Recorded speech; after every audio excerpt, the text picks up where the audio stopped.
Contohnya apa? Contohnya ya itu tadi, kita mau mengambil senyawa parametoksibenzaldehid yang ada di kencur, yang sudah kita lakukan isolasi ya.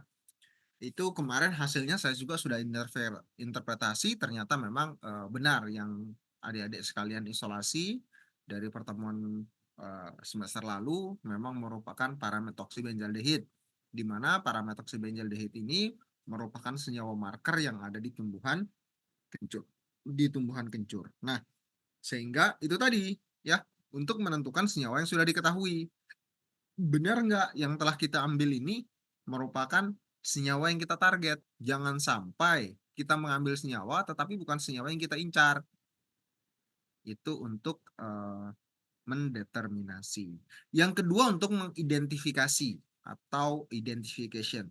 Nah, identifikasi ini tentunya terkait dengan senyawa-senyawa yang belum pernah kita ketahui sebelumnya. Contohnya, kita memiliki tumbuhan tertentu di mana dari tumbuhan itu merupakan tumbuhan yang masih jarang penelitiannya, atau kita mengembangkan bahan baku obat tertentu yang kita mengambil dari jenis tumbuhan ya. Nah, dari tumbuhan itu kita bisa mengisolasi. Hasil isolasinya kita identifikasi senyawanya. Ternyata senyawanya merupakan senyawa yang baru atau senyawa yang belum diketahui. Contoh lain mungkin dari kencur kita ambil. Ketika kita sudah punya standar parametoksibenzaldehidnya, kita pisahkan. Jangan kita ngambil yang itu, kita ngambil yang lainnya. Ternyata yang kita dapatkan beda dari yang lainnya. Nah, perbedaan ini tentunya harus kita tahu di mana letak perbedaannya. Perbedaan ini nanti yang kemudian akan dilihat untuk proses identifikasinya. Nah, dari proses identifikasi tersebut, baru kita akan memastikan senyawa tersebut merupakan senyawa apa. Oh, ternyata bedanya dengan senyawa yang kita target itu bedanya hanya posisinya. Nah, contoh, kalau parametoksibenzaldehid, ini parametoksibenzaldehid, ini P ini para ya, tapi para P-nya bukan P ini ya, ini huruf Yunani ya, P-nya para metoksibenzaldehid. Oke, dari parametoksibenzaldehid, gugus rantai sampingnya ya, ini merupakan metoksi sehingga namanya metoksi. Ini metoksi, metil yang teroksigenasi artinya ya. Metoksi, metil teroksigenasi, metoksi.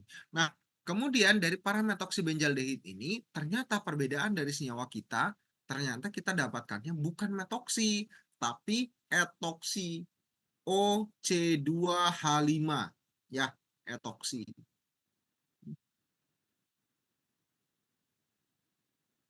Kita dapatkan ternyata adalah etoksi. Sehingga kita bisa membuat penamaan baru karena senyawa tersebut belum diketahui ya.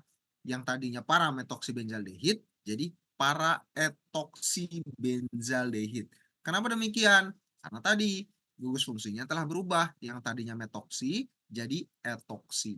Maka kita ubah menjadi para etoksibenzaldehid. Posisi para terletak di mana? Ya, kita tahu bahwa benzen itu ada penamaan-penamaan benzen ya. Masih ingat? Ada orto, meta, dan para.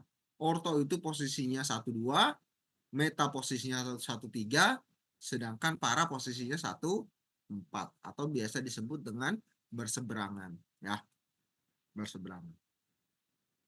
Karena benzen ini cincinnya hanya eh, karbon yang berdasarkan cincin yang berdasarkan 6 karbon, sehingga hanya ada 3 kemungkinan saja ya, ada orto, meta, dan par. Oke, kemudian yang ketiga, untuk mengkarakterisasi ya, sama juga sifatnya untuk mendeterminasi ya. Karakterisasi ini juga untuk senyawa-senyawa yang sudah diketahui.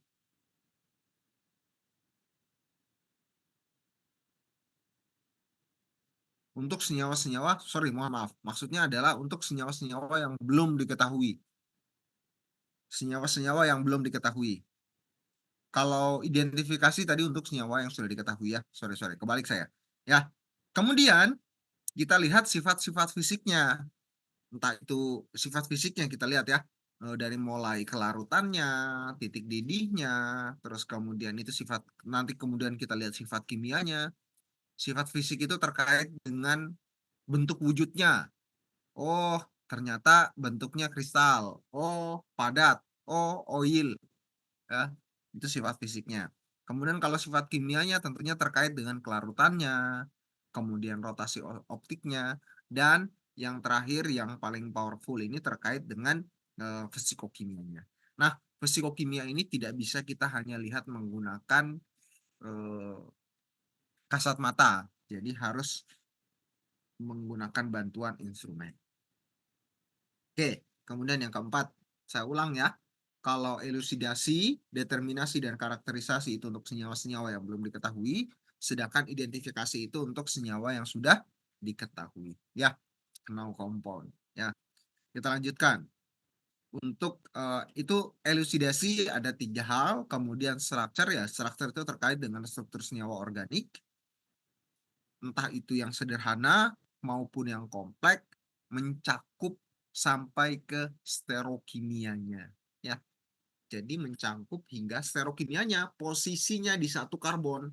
Ya, nanti ada satu karbon kiral, di mana karbon kiral itu dia mencakup terkait dengan perbedaan posisinya.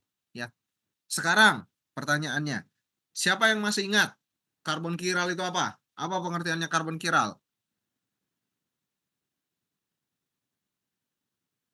Siapa yang bisa jawab? Coba saya tanya. Ini sih Oke, karbon kiral itu karbon yang mengikat 4 gugus yang berbeda. atau biasa disebut juga dengan karbon asimetrik. Betul sekali ya. Makasih. Oh, awaliyah ya. Oke, karbon kiral itu adalah karbon yang memiliki 4 gugus yang berbeda atau biasa juga disebut dengan asimetris ya. Kemudian dari 4 gugus yang berbeda itu, makanya nanti ada posisi yang kita harus menetapkan posisinya. Kalau dia dalam benzen, itu tadi seperti yang kita diskusikan. Kalau dia dalam benzen, ya, siklik benzen, siklik 6 benzen, itu hanya 3 kemungkinan yang terjadi posisinya, yaitu adanya orto, meta, dan para. Sedangkan kalau siklik tapi sikliknya bukan benzen, entah berapapun banyak sikliknya, hanya ada 2 kemungkinan posisinya, yaitu posisi alfa dan posisi beta. Ya, sekarang siapa yang masih ingat posisi alfa dan beta? Ya, perhatikan dari gambar yang ini. Ini nomor 1, perhatikan ini nomor 1 dan ini nomor 2. Ini karbon kiralnya yang ini. Ini nomor 1, ini nomor 2. Pertanyaannya, mana yang posisinya alfa dan beta yang mana? Yang 1 atau yang 2? Mana yang posisinya alfa? 1 atau 2?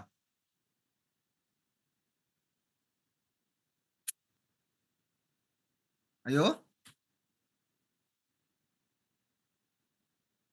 Yang 1 posisinya alfa, yang 2 posisinya beta. Yang alfa biasa ditandai dengan garis putus-putus, yang beta biasa ditandai dengan garis tebal. Artinya apa? Artinya ketika kita mendapatkan satu sumbu, ini satu sumbu dan kemudian ada 2 senyawa, yang alfa, yang titik-titik itu adalah yang menjauh ke kita, yang ini, sedangkan yang beta itu yang mengarah ke kita atau mendekati dengan objek tertentu. Ya, ini merupakan sumbunya. Ya. Yang garis tebal ini posisinya beta, yang titik-titik ini posisinya alfa. Sampai sini jelas ya? Oke, kemudian kita bahas terkait dengan elusidasi struktur. Nah, di mana proses elusidasi struktur ini tidak mutlak semuanya terkait dengan spektroskopi. Bisa juga kita menggunakan metode-metode yang konvensional. Contohnya seperti metode kimia. Metode kimia contohnya apa? Contohnya adalah reaksi, kelarutan, terus kemudian proses terjadinya reaksi. Ya, Contohnya apa? Contohnya kita mereaksikan dalam tabung untuk mengetahui tes gugus fungsi. Contohnya ketika kita melihat adanya senyawa-senyawa tertentu, golongan metabolit sekunder tertentu. Contohnya, ketika kita mau menganalisis senyawa alkaloid. Oh, alkaloid ini yang dideteksi adalah gugus apanya? Oh, gugus aminnya, ya, N-nya, aminnya. Nah, ternyata gugus N ini tidak hanya satu gugus saja, ternyata hanya ada 3 gugus di dalamnya. Satunya 4 sebenarnya, tapi satunya tersier, satunya ini nggak akan bisa terdeteksi dengan reaksi. Sekunder, primer, dan tersier, ya. CH3, CH2, dan CH. Ya. Kemudian dari ketiga gugus ini, makanya pendeteksinya juga berbeda-beda untuk senyawa alkaloid. Ada Dragonroth, Wigner, ada Marwan. Ya. Nah, dari semua gugus ini, dia akan bereaksi dengan reagen tertentu sehingga menimbulkan warna yang spesifik. Terbentuknya warna spesifik itu adalah hasil reaksi yang terjadi antara gugus fungsi dengan reaktan yang kita berikan. Ya, ketika reaksi itu terbentuk, artinya kita bisa menganalisis positif bahwa dalam senyawa kita merupakan senyawa yang memiliki gugus N, ya, amina, ya, sehingga kita bisa simpulkan bahwa senyawa kita merupakan senyawa golongan alkaloid. Atau senyawa-senyawa golongan triterpenoid atau steroid menggunakan reaksi apa? Siapa yang tahu? Kalau untuk steroid terpenoid menggunakan reaksi apa? LB, ya, atau biasa disebut dengan Lieberman-Burchard, ya. Nah, dari Lieberman-Burchard ini bisa kedua-duanya kita bisa mendeteksi. Oh, kalau biru ini kalau dia berubah menjadi biru senyawa triterpen, kalau hijau senyawa steroid. Bisa kita lihat, ya, komposisi kedua di dalamnya. Bisa kita ketahui. Itu untuk tes gugus fungsi. Yang berikutnya adalah tes kelarutan. Nah, dari tes kelarutan ini kita bisa mengetahui, ya, senyawa tersebut ini larut ke dalam pelarut apa. Oh, ternyata senyawanya merupakan senyawa polar. Kenapa? Karena dia larut di pelarut-pelarut yang sifatnya polar. Bisa nggak kita mengidentifikasi sampai sejauh mana tingkat kepolarannya? Bisa, tentunya dengan alat ukur tertentu, ya. Ternyata senyawanya ini memiliki tingkat kepolaran yang tinggi atau tingkat kepolaran yang rendah, tergantung dari derajat disosiasi suatu pelarut tersebut. Sehingga kita harus mengukur nilai disosiasinya, ya. Terus kemudian yang ketiga, untuk menentukan berat molekul, ya. Penentuan berat molekul juga bisa kita menggunakan seperti tadi reaksi. Kita lihat, tapi tentunya hitungnya manual. Oh, ternyata ada gugus ini, gugus ini, gugus ini. Karbon ini jumlahnya sekian, karbon ini jumlahnya sekian. Setelah itu baru kita jumlahkan. AR masing-masingnya berapa, kita jumlahkan untuk mengetahui berat molekul. Terus kemudian yang untuk menganalisis elementernya. Ternyata dari senyawa tersebut fragmen-fragmennya ada apa saja. Oh, ternyata ada benzennya, ya. Ternyata ada fenilnya, ya. Ternyata ada gugus-gugus tertentu yang memiliki ciri khas yang sama, ya. Elementernya kita bisa analisis dan beberapa yang lainnya. Namun tentunya setiap eh, yang manual, ya, atau yang old, yang tua, metodologi yang sederhana tentunya ada kekurangannya. Pertama, kekurangannya ya tentunya diperlukan waktu yang lama. Kenapa? Karena proses reaksi itu lama. Harus ada pemanasan dulu, harus dikocok-kocok dulu. Bahkan sebelumnya kita harus menyiapkan, melarutkan senyawanya. Kemudian kita buat senyawanya itu dalam kondisi tertentu. Entah itu suasananya asam maupun suasananya basah. Setelah itu reagennya kita perlu siapkan. Dari reagen ini kemudian nanti kita akan masukkan, terjadi reaksi, dan reaksi itu perlu kita kontrol, ya. Waktu yang lama. Jumlahnya juga besar. Kenapa? Karena untuk membuat satu tabung reaksi saja, setidaknya kita butuhkan 10 mg dalam 1 ml. Harus 10.000 ppm. Ya, 10.000 ppm itu paling kecil, paling minimal. Bayangkan kalau sampel yang kita dapatkan itu sampel hasil isolasi. Ya, bayangkan untuk satu kali pengujian saja 10 mg. Sedangkan yang kita dapat hanya 6 ataupun 7 miligram. Miris sekali ya. Sayang sekali kalau kita menggunakan ini. Kemudian konformasi nggak bisa ditentukan konformasinya. Makanya senyawanya masih dalam keadaan yang relatif. Artinya nggak tahu posisinya alfa betanya, kemudian konformasi kursi dan segala macamnya. Oh iya, tadi kelupaan terkait dengan proses apa namanya sterokimia tadi. Sterokimia tadi kan yang pertama kalau dia dalam bentuk benzen. Terus yang kedua kalau dia dalam bentuk aromatik tadi ya, yang adanya alfa beta aromatik. Kalau benzen itu tadi 3, orto, meta, para. Atau yang ketiga itu kalau posisinya dia bentuknya konformasi kursi atau perahu. Seperti contohnya senyawa-senyawa glikoside. Nah, ini banyak terjadi untuk senyawa-senyawa golongan saponin, turunan steroid glikoside, ya, senyawa-senyawa saponin. Pada prinsipnya senyawa saponin juga hampir memiliki sama, cuman dia lebih ditekankan untuk senyawa-senyawa yang sifatnya polar. Sehingga proses isolasinya dia membutuhkan kromatografi fase diamnya berupa fase diam yang sifatnya non polar, sehingga yang polar-polar dia akan turun terlebih dahulu ya. Itu perbedaannya dengan senyawa-senyawa triterpen. Sebelumnya kita sudah ngebahas, hari ini mungkin ya saya spill sedikit terkait dengan teknik isolasi saponin ya, supaya lebih jelas. Prinsipnya sama, cuman bedanya di situ tadi ya, fase diam dan fase geraknya yang berbeda. Oke, kita lanjutkan ya. Nah, kalau di konformasi kursi perahu, itu setidaknya ada 4 kemungkinan. Yang pertama posisinya aksial-aksial, aksial-ekuatorial, ekuatorial-ekuatorial, atau ekuatorial-aksial.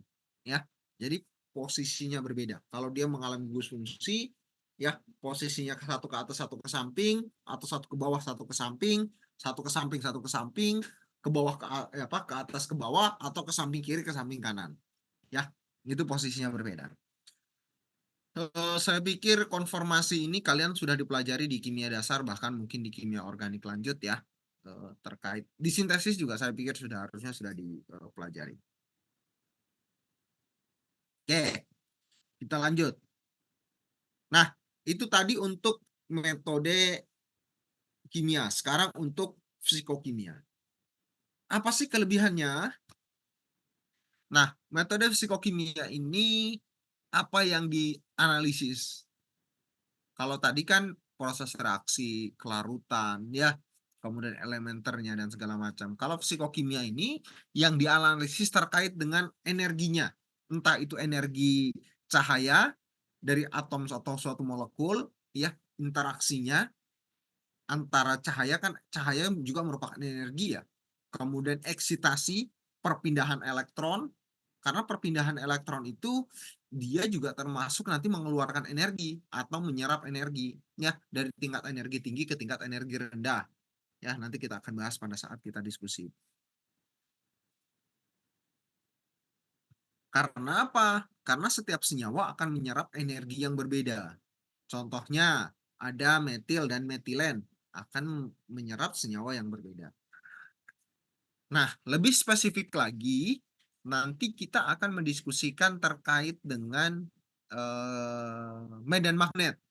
Jadi ada elektromedan magnet yang energi yang dipengaruhi oleh elektromedan magnet.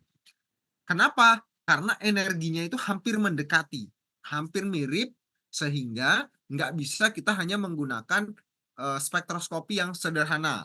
Sehingga kita harus ada bantuan resonansi medan magnet.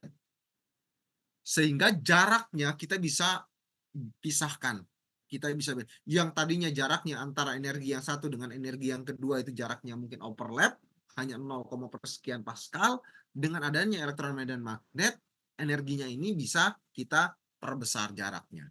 Ya, kita bisa perbesar jaraknya. Dengan adanya apa? Tentunya dengan adanya energi-energi yang ada di sekitarnya. Nanti kita akan bahas. Kelebihannya tentunya ya diperlukan waktu yang cepat, kebalikan tadi konvensional ya.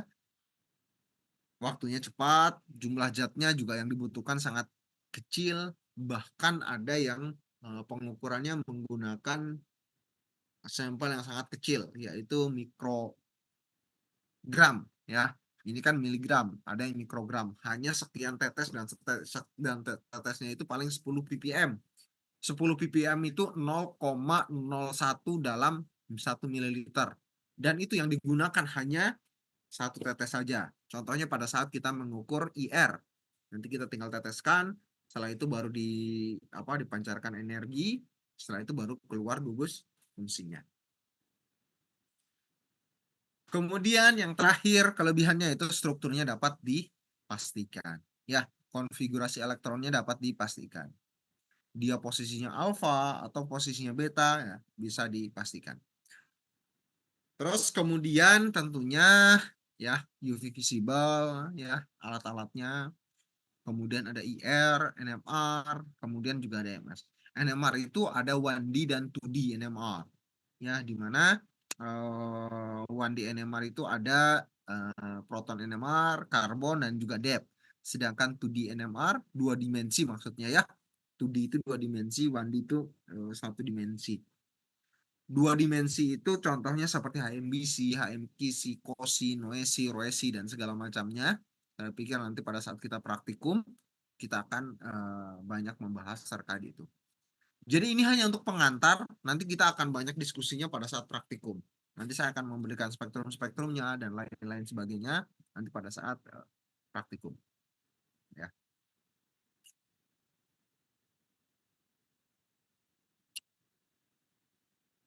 Sampai di sini ada pertanyaan?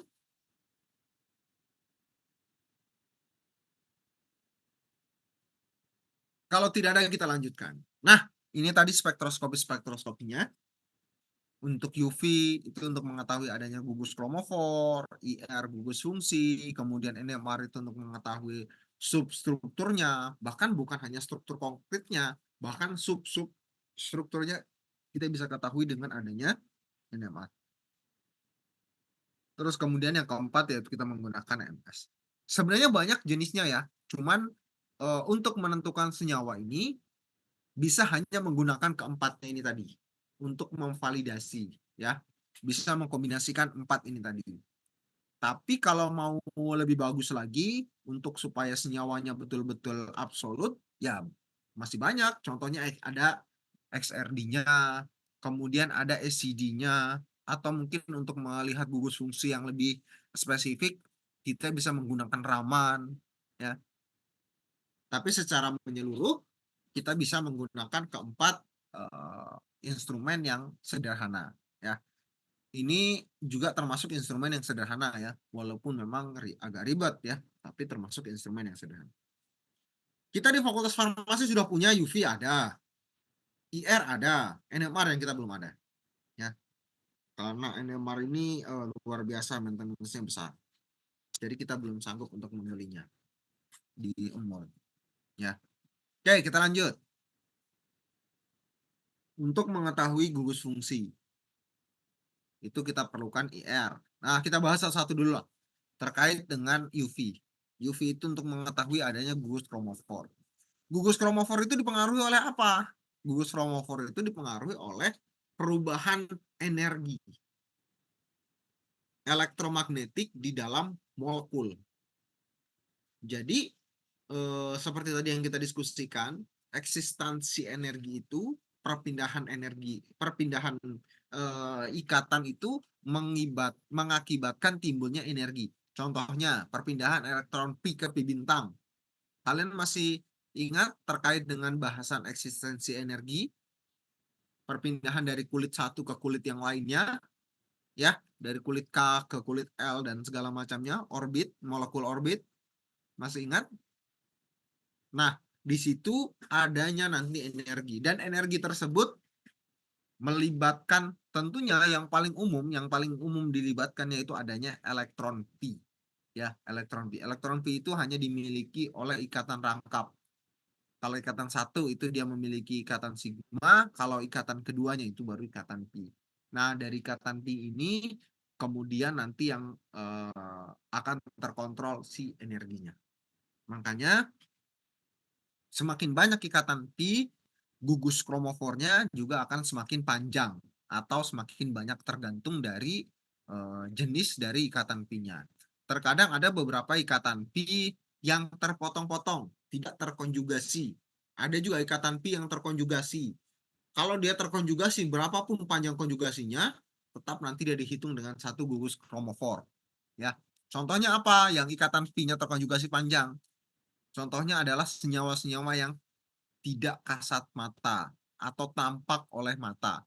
Contohnya senyawa-senyawa antosianin. Warna di bunga, warna merah, atau mungkin di buah naga, itu kan ada antosianinnya. Atau mungkin di secang, ya minuman secang. Kemudian ada juga senyawa-senyawa tertentu yang ada di bahan makanan. Contohnya di daun puji, warna hijau, dan segala macamnya. Itu merupakan jenis-jenis antosianin. Atau klorofil. Klorofil juga bisa masuk ya untuk ikatan terkonjugasi yang panjang. Warna hijau dia. Hijaunya bahkan hijau hingga gelap. Itu biasa terkonjugasi 5 hingga 6 ikatan pi yang terkonjugasi. Ya, sehingga ikatan rangkapnya sangat panjang. Jadi, gugus kromofor ini dipengaruhi oleh adanya ikatan pi. Ya, ikatan pi. Entah itu satu ataupun banyak ikatan pi. Tetapi kalau satu ikatan pi, dia harus ada eksistensinya. Dia mau melompat kemana? Ke NK atau ke pi bintang, ya, atau ke double pi bintang yang lain. Pi bintang star biasa. Double pi bintang. Oke. Nah, dari ini baru kita bisa menganalisis. Semakin banyak ikatan pi-nya, tentunya gugus kromofornya juga akan semakin besar atau semakin panjang.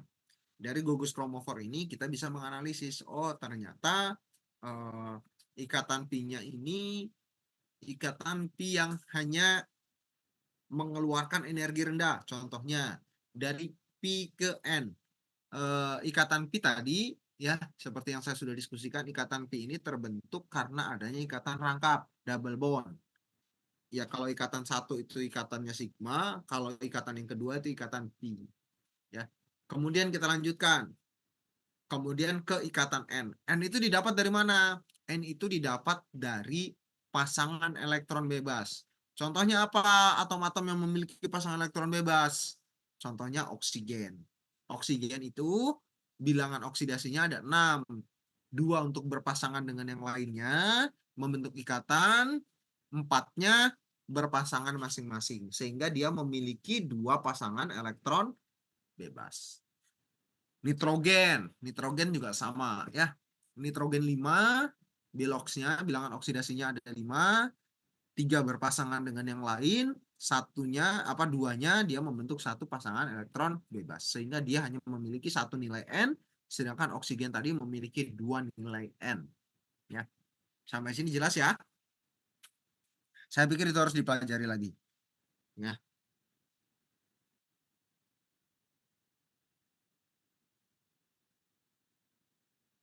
Oke, kita lanjutkan. Kemudian IR untuk mengetahui gugus fungsi. Ya. IR ini untuk mengetahui gugus fungsi. Perubahan gerak atau biasa disebut dengan vibrasi. Ya, vibrasi. Getaran, gerak getaran. Entah itu banyak jenisnya ya. Vibrasi itu, getaran itu banyak jenisnya. Ada yang nanti dia geraknya lurus, ada juga yang geraknya berlawanan, satu naik satu turun, satu naik satu turun, atau bisa juga beriringan. Bisa juga dia sambil goyang ya geraknya. Banyak jenis gerakan tersebut. Nah, dari gerakan-gerakan tersebut baru kita bisa analisis, oh ternyata kalau geraknya spesifik seperti ini merupakan gugus hidroksil OH. Kalau gerakannya seperti ini, gerakannya satu naik satu turun, merupakan gerakan double bond antara karbon dan oksigen. Nah, karbon dan oksigen juga dipengaruhi oleh yang lainnya. Ya, kalau satu naik satu turun sambil goyang, biasanya itu saya pikir nanti kita akan diskusikan banyak ya. Saya hanya cerita saja. Double bond CO ini kan CO kalau hanya CO saja yang terikatnya, kemudian 2 karbonnya ini terikat ke karbon yang lain, itu gugusnya keton. Tapi kalau satunya mengikat karbon, satunya mengikat hidroksil H ya, OH, asam karboksilat. Ya. Kalau H aldehid, ya. Kalau OR ester. Makanya jangan dilupakan ya gugus-gugus fungsi ini. Ada berapa gugus fungsi yang melibatkan antara karbon dan oksigen? Siapa yang masih ingat?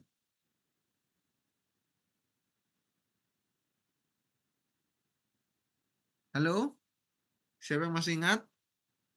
Gugus fungsi yang melibatkan antara karbon dan oksigen. Pertama, OH, alkohol. Terus kemudian COR, eter. Kemudian C double bond O, RR, keton. C double bond OOH,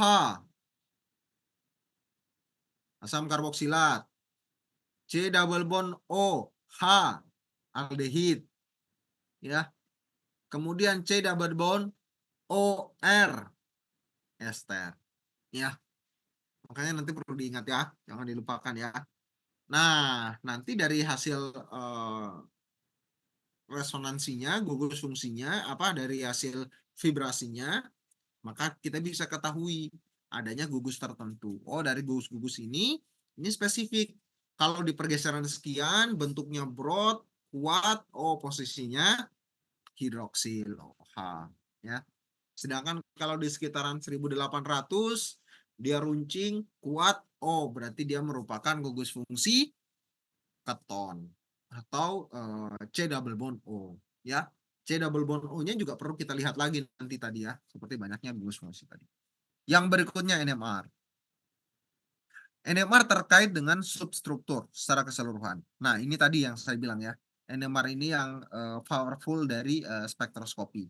Kenapa? Karena NMR ini bisa menganalisis strukturnya, baik yang energinya bedanya tipis, bedanya nggak terlalu beda jauh, bahkan sampai yang beda jauh. Kenapa? Karena itu tadi dia dibantu dengan adanya medan magnet. Dan medan magnet yang dibutuhkan bukan kacang-kacang ya. Medan magnet yang dibutuhkan ini besar skalanya. Bahkan sampai ada yang apa namanya? 1000 MHz ya medan magnetnya. Besar sekali ya. Kalau di kumparan itu hampir sebesar tong kontainer itu ya. Tong kontainer yang untuk bawa bensin kah, bawa minyak atau bawa apa itu ya. Yang kontainer-kontainer itu. Nah, biasa yang dianalisis apa? Ya, atomnya hidrogen, H, karbon, fosfor, oksigen, ya, N, ya. Itu biasa yang dianalisis. Ada NNMR, karbon NMR, HNMR, PNMR, ya. Oke, berikutnya kita lanjut. Yang terakhir itu MS, untuk mengetahui berat molekul. Untuk mengetahui berat molekul. Oh iya, sudah pada absen ya? Sudah? Sudah, Pak. Oke, untuk mengetahui berat molekul dan rumus molekulnya.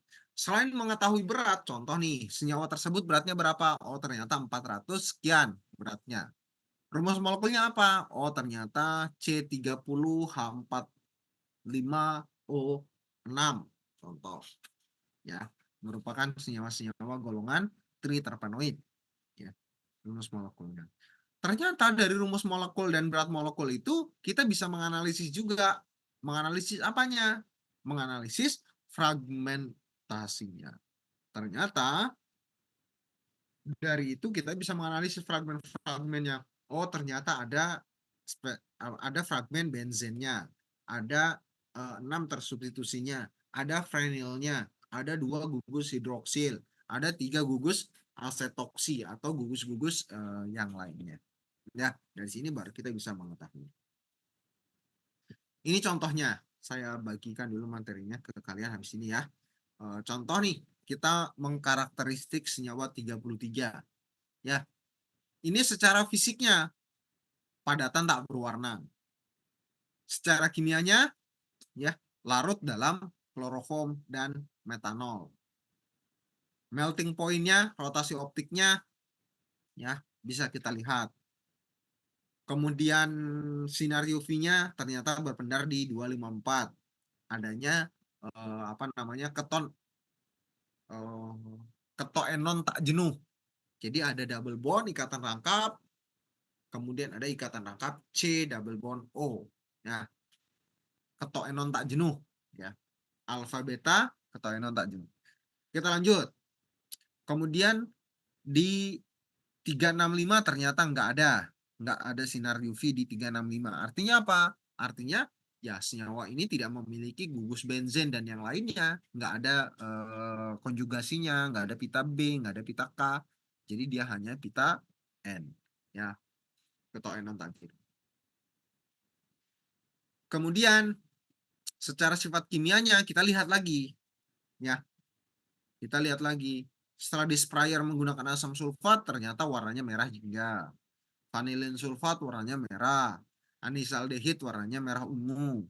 Kemudian reagen Ehrlich, ya, ini reagen-reagen spesifik untuk senyawa-senyawa tertentu. Ya, tentunya ini harus banyak belajar ya, harus banyak belajar. Ternyata warnanya merah. Nah, dari sifat fisik ini merupakan karakteristik senyawa berdasarkan sifat fisik dan sifat kimianya. Kalau sifat fisik ini tadi, contohnya adalah ini bentuknya, ini sifat fisik. Seluruhnya adalah sifat kimia. Contoh kelarutan, melting point, dan segala macam ini sifat kimia. Ini bereaksi, ya, direaksikan, ya, ini sifat kimia. Ini sudah psikokimia UV ini. Contoh, ini merupakan MS. Ya. Dari MS kita bisa ketahui apa saja berat molekulnya, rumus molekulnya, ya. Ini berat molekulnya 455, rumus molekulnya C26H30O7. Terus kemudian derajat ketidakjenuhannya berapa, ya, derajat ekuivalennya, ya, kita bisa lihat. Nanti kita akan bahas secara menyeluruh pada saat kita praktikum. Nah, ini merupakan IR-nya. Lihat, perhatikan, IR-nya ada gugus apa saja. Oh, ada hidroksilnya di sekitaran 3.300. Ada CHSP2, CHSP3, ya, karbon-karbon aril, C double bond. Kemudian ada C double bond O. Tadi saya bilang di sekitaran 1.700 hingga 1.800. Kemudian ada ether dan yang lain-lain. Kita bisa lihat. Kalau di bawah 100 ini merupakan daerah sidik jari. Biasanya pengulangan. Kemudian kita lihat ada proton NMR, ada apa saja, ya. Makanya kita lihat nih, ada fragmen-fragmen yang tertentu. Ini karbon NMR, ya. Dari karbon NMR kita bisa lihat, kita bisa prediksi. Ini hasil prediksinya, kita dapatkan apa saja, ya. Nah, ini tadi yang saya bilang, ada fragmentasi tertentu, ada fragmen-fragmen tertentunya. Ini secara keseluruhan strukturnya, tapi ada fragmen-fragmen tertentu, ya. Ada ketoenon tak jenuh, ini yang saya bilang tadi. Kenapa ada ketoenon tak jenuh? Karena dia memiliki panjang ikatan di 254 atau ikatan UV-nya berpendar di 254. Ya, ada alfa beta ketoenon tak jenuh.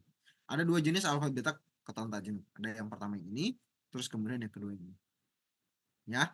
Namun bedanya apa? Ini alfa beta keton tak jenuh. Kalau ini alfa keton tak jenuh. Oke, sebentar ya, izin saya jawab telepon dulu sebentar ya.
Oke, kita lanjutkan sedikit lagi ya. Sorry, saya ada rapat habis ini. Oke, kita lanjutkan. Halo, masih kedengaran suara saya? Iya, Pak. Nah, dari dua gugus ini kita bisa tempatkan. Oh, ternyata gugus ini, dua gugus ini adalah posisinya di sini. Kan tadinya kita belum tahu kan gugusnya posisinya di mana. Hanya kita tahu kerangka dasarnya. Setelah kita lihat, oh ternyata dua gugus ini fungsinya di sini. Ini yang pertama, yang ini posisinya di sini. Yang ini posisinya di sini. Furan ini posisinya di sini. Ya, sehingga ada dua gugus lagi yang belum kita ketahui. Yang belum kita ketahui ini di mana posisinya. Oh, ternyata yang ini dan ini. Kita belum tahu, sehingga kita perlu mengukur menggunakan dua dimensi. Ya, ini merupakan dua dimensinya. Saya pikir kita bisa bahas nanti setelahnya. Ini tabel-tabelnya, ya. Ya. Oke, sampai di sini ada yang mau didiskusikan?